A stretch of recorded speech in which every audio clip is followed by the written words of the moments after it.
Thank you. Distinguished presidents of the media, distinguished EU ambassador, distinguished Minister of European Affairs, distinguished attendees. Today, I received the European Commission Progress Report referring to the period September 2023 and September 2024. It encompasses in practice 3 governments, one political, one caretaker government, and one government that was elected on the 23rd of June this year. A person must be realistic when viewing the things and to discuss realistically on the common challenges that are ahead of our country. I will not say that in only 2 months included in this report we've made miracles. Even without this report, as a first person of the government, I know that the citizens lived with difficulties. We need steps ahead. We need key reforms. And what is a key priority for me is, of course, the fight against crime and corruption. However, it is good when we have quantification and a realistic image for the situations. With the report, we are receiving one objective, realistic image of the overall preparedness of the country with regards to the achievement of the European standards and rules. Also, it is an overview of what was done in the past year. It detects good or certain some progress in certain areas, or maybe limited or no progress in other clusters. What encourages me is that in this short period of the new government, the European Commission recognizes the efforts for fight against corruption, something that was not the case in the previous report. As in previous year, the greatest weaknesses are detected and referred to Cluster 1, fundamentals. That is the parts referring to judiciary reforms in public administration. Our predecessors should have done better and more, but this is not so important at this moment. We must overcome the political obstacles and we must focus on what all of us should do together, because we have no time to waste. We have a lot of work ahead of us, since reforms and European path are a long-term and all-encompassing process. That is why I believe that we as a new government are working intensively and with commitment to what it means improving the condition in all areas, especially in the areas of living where problems and weaknesses in the system are the greatest.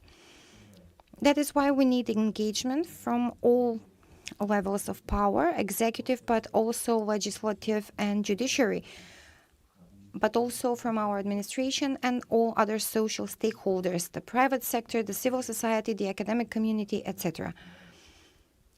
We will not deviate from the reforms because that is the only way to improve the life of our citizens and to reinforce the Macedonian file on its path towards EU membership.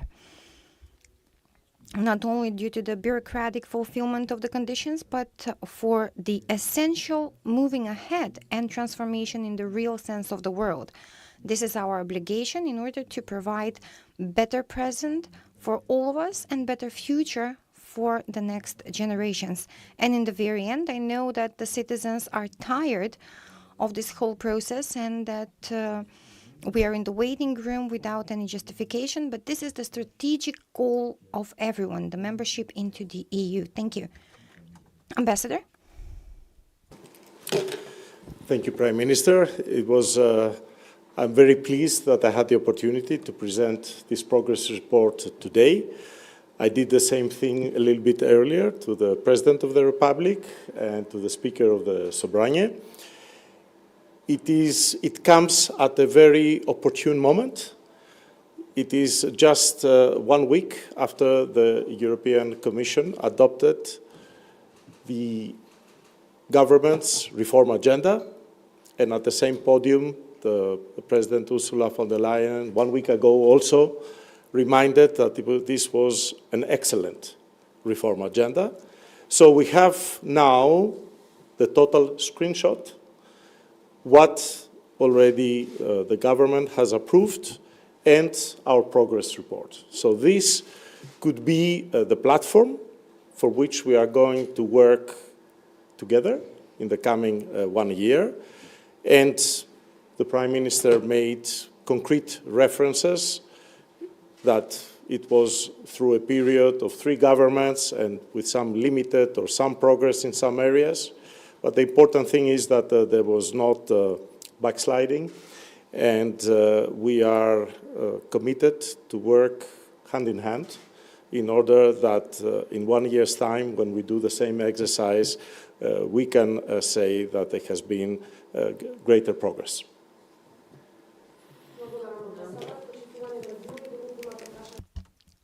Should you have any questions, representatives of the media?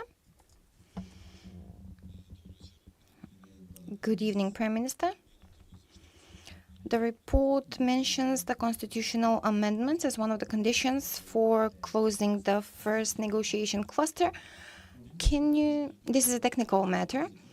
Are you going to stick to the formulation that was prepared by the working group under the condition we have guarantees and to start the process of constitutional amendments? And very briefly, to the Euro Ambassador, I know that very soon you will explain in details parts of the report, but one political question. At the press conference with the President of the European Commission, von der Leyen, the Prime Minister stated that he expects help from Brussels in finding a solution for deblocking the matter. What is the response in Brussels?